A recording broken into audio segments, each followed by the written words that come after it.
ahead and call. Sorry. Let me go ahead and call the special call meeting of the City Council of Chattahoochee Hills for Thursday, June 27th to order.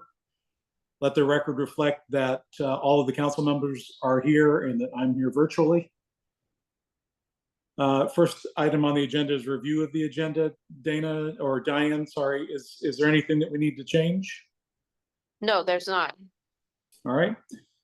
Can I get a motion in a second, please, to approve the agenda?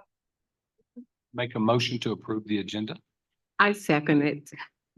We have a motion and a second. All those in favor of approving the agenda, please say aye. Aye. Aye. That sounded unanimous to me. Next up, the first item of business is a public hearing on 24-030, which is the second read and adoption of the budget ordinance, 2025 budget ordinance. Robbie, do you want to walk us through that? Yes, sir. Good evening, Mayor and Council, and whoever else is here. We got some citizens and a couple staff members. I did tell staff they did not have to be here except for my clerk and finance director for this portion of the public hearing. But this is the second public hearing for the fiscal year 2025 budget. Starts next week, July 1st, and goes through June 30th of next year is why it's called the FY25 budget. And you have in front of you, I put additional copies, not of the entire packet that you were given. I gave you 2 additional pieces of paper, actually 3, because I redid my memo because 2 things changed that I want you to be aware of. Statement, it affects the statement of revenues and expenditures in capital. So those 2 documents, what I gave you, statement of revenues and expenditures in capital, because what I was doing is waiting until we figure out what the estimated fund balance is going to be. And in capital, we always like to have reserve for contingency, which we do have about 33% reserve for contingency, but also apply monies to capital. And that money is sometimes earmarked for a specific item. It might be like we put $1.5 million we moved from last year or this current fiscal year for Rico Road that hasn't started yet into next year, but we also put an additional $1.5 million for roads. So you got $3 million in there for roads. Again, that's completing this project and any future projects we do next year.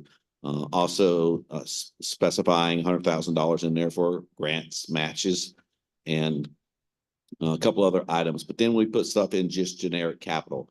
Public works capital, fire capital, police capital, and those kind of things. So if something were to come up, you know, we bought a new ladder truck, some repairs were to come up, it is a used ladder truck, we would have some money in capital to do that. But all that being, we don't have Daryl here doing my sound. All that being said, like I told one of the council members earlier, anything over $15,000 is going to come before you. So there's never going to be a surprise to the mayor and council. What's that threshold again? $15,000. 15. Yeah, it was 25 when I first started here, and I was like, it's a little high for a city manager to start doing $25,000. Let's just reduce that to 15. So anything over 15 comes to the council, and it also requires typically, it could require closed bids unless it's an emergency purchase or something that's already been approved in the budget.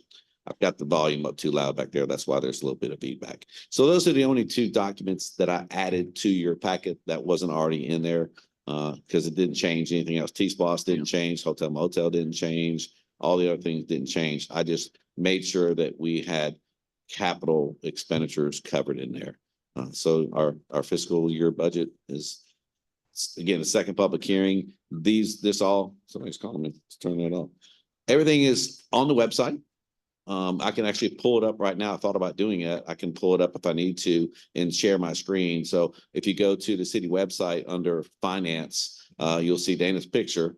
But if you look to the left, you also see in the margin, you'll see budgets and our audits, because our audits are all uploaded, plus our budget. So you got FY25 budget, and then those are all our budget documents that anybody would ever want to look at and drill down on, including the statement of revenues and expenditures, the expenditures alone, the revenues alone. Then you got T-Splosh, Hotel Motel, and debt service. So your major funds are all listed in there. But I'd be happy to turn the volume down and then answer any questions you might have about any specifics of the budget. But that's basically what I have. No, budget looks good. Thank you. And you know, the good news too about the again, typical conservative way that we do the budgeting is that we just got the millage rate stuff in from Fulton County, and even by doing the full rollback, which is what I'm going to recommend, we'll have the hearings on that starting in August. We will still have more in revenue than we programmed. So it's again, the way that we do the budgeting makes this all fairly easy at this point. And Mayor, about the fees, we talked about instead of $50 per acre, it's $40 per acre for rezoning. We changed that, and that's in the fee structure. So we'll make sure that everybody was aware of that when there's a motion to adopt the budget. That was one change within the fee structure that's not in the packet. So when there's a motion to approve the budget, obviously approve the budget ordinance and the attachment, which is the most current statement of revenues and expenditures. And I'll defer, I know Rick's on the line, but maybe a reference to the statement and revenues and expenditures attachment that was provided on 6/27. Yeah, go ahead. Sorry, Mayor. No, I was just going to say that was something that actually came from, we were doing some legal review of those things with Rick, and that was a suggestion that came out of those conversations because that's the rate that Fulton County uses. Of course, Fulton County can't do zonings of as many acres as we do, but still, that's a rate that is out there in the world, defensible. 50 felt like a little bit high because we couldn't find anybody else that had a rate that high.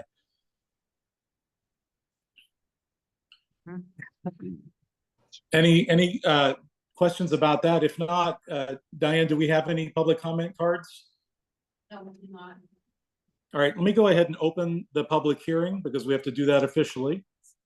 And since we don't have any cards, I'll go ahead and close the public hearing. And now we can go ahead and act on this item. Can I get a motion in a second, please, to adopt 20? I'd actually like to ask a couple of questions before. Oh, sure, absolutely.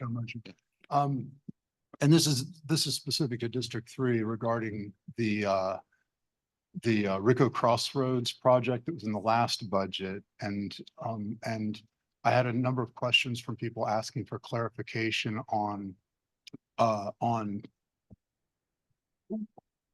something like that gets lined out in the budget. And then with regard to the threshold, which you just named as $15,000, how something like that comes up at the level of expenditure that it did, which was $65,000, and doesn't necessarily come before us for a vote. And I wonder if you could clarify that, and then I have another question on a historic. Yeah, absolutely. Yeah, that's a great question. We have this budget process right here in that particular item would come under community development. And it come under professional services. Okay. We have that in there now. I think we have $200,000 in professional services for community development this year because the comp plan is coming up next year or this year. So we put extra money in there to make sure we can afford to pay to move forward with the comprehensive plan update. Okay. So that comes underneath there. And the $15,000 threshold is for typically your capital purchases, those kind of tangible type of items. Professional services in our financial policies does not have to go through the RFP process as long as it's budgeted and if we have the money in there to do it. And that could be like you hire an architect, an engineer, attorneys, those kind of things. Do those now? So then, at whose discretion and to what degree do those expenditures have oversight in the council? Yeah, it comes down under oversight of the budget. For instance, like we have the professional services budget right now, and we have it set. We upped it because of the comp plan at $200,000. So if something were to come up that was professional services that was $200,000, I'd have to say, well, hold on, what else falls under that particular line item? If let's say we have a professional service budget, we want to do a master plan of Campbellton or something, and it costs $200,000. I'd have to say, well, we can't do that. If we did that, we wouldn't have money left over for the comp plan. I'd have to come back to the council and say, hey guys, this just came up. We only have 200,000. If we want to do both of these, we need 200,000+. That's when I'd have to come back to you if it was going to go above that mark. Okay. But then, but Scott, too, just to clarify, when we were doing the budget last year and we were talking about in the same way that Robbie just brought up, that we've expanded that category this year because we're expecting to have to pay for the consultants for the comp plan. The RICO project was one of the things that we talked about at budget time last year as being in that bucket. So, I mean, we do generally talk about the things that, you know, the projects that we might be looking at to do with those funds. Okay, I just, you know, I have had several questions that I couldn't answer about oversight over that expenditure. Sure. And so I wanted to get some clarification on that. Another thing I wanted to ask about is under which item in the budget is the expenses for, you know, as a city and thinking of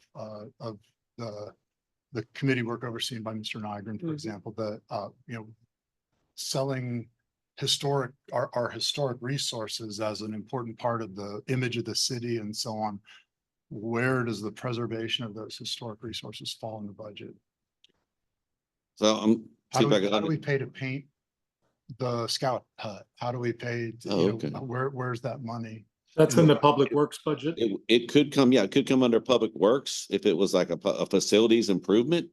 If it was something that was tourism related, we could put it through hotel motel funds. And if it's a tourism development product, we have monies allocated in hotel motel tax, right around $60,000 typically, that we can allocate toward tourism development product. And then of course it can go to, if the CVV wanted to use their funds to do those kind of things, they can vote to do that as well. But we would start with with public works and then hotel motel. Yeah.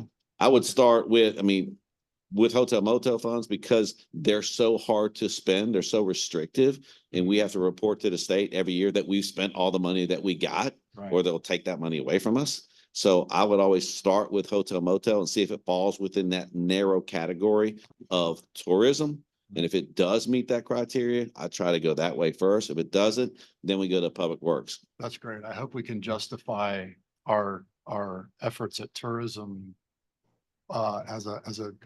use that to justify preserving our historic structures and so on. That would be fantastic. All right, those are my questions. Okay, Thank you. great. Thank you. Cool. All right. Anybody else have anything? I can see the audience. I can't see the council, so that's why I have to ask. Sorry, where were we? Okay, let me get a motion in a second, please, to adopt 24-030 with the one change that Robbie mentioned in the fee structure. I'll make a motion to accept 24-030 with the materials provided today and I second that the motion. change.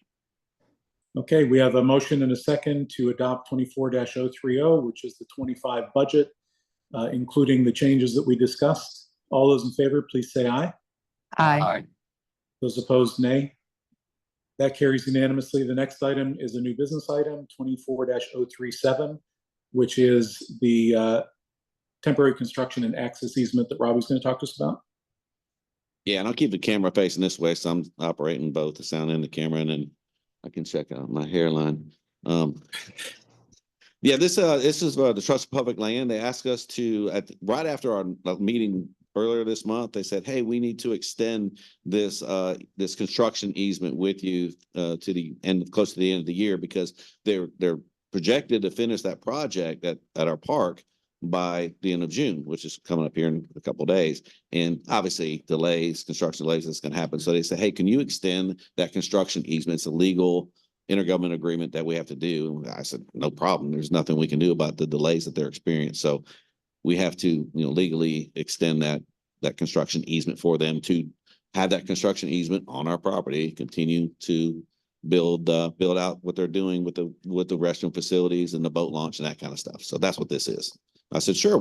Luckily we got a special call meeting for the budget before the end of June. So we'll do it then, because July 2nd would be too late for them.